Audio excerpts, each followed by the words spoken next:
দর্শক, আন্তর্জাতিক অপরাধ ট্রাইব্যুনালে আছেন আমাদের সহকর্মী নাবিল জাহাঙ্গীর। সরাসরি চলে যাচ্ছে তার কাছে। নাবিল, নিশ্চয়ই শুনতে পাচ্ছেন।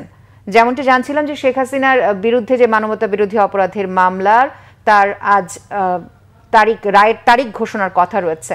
তো সমাপনী বক্তব্য তো শুরু হয়েছে, এ বিষয়ে আর কি তথ্য আছে আপনার কাছে?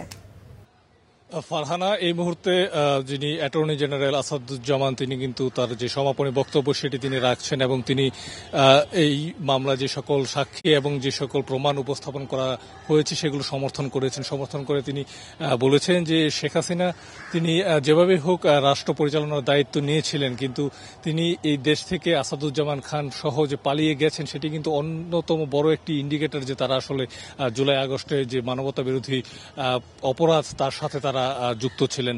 এবং তিনি কিন্তু বিভিন্ন দেশের যে সকল রাষ্ট্রপ্রধানের মানবতা বিরোধী অপরাধের দায়ে অতীতে তাদের সাজা হয়েছে সেগুলোর একটি তালিকা তিনি আদালতের কাছে দিয়েছেন। সেই সাথে তিনি কিন্তু বেশ কয়েকটি উদাহরণ দিয়েছেন। তিনি জাপানের একজন প্রধানমন্ত্রীর কথা বলেছেন 1946 সালে যার আসলে মানবতা বিরোধী অপরাধের দায়ে সাজা হয়েছিল।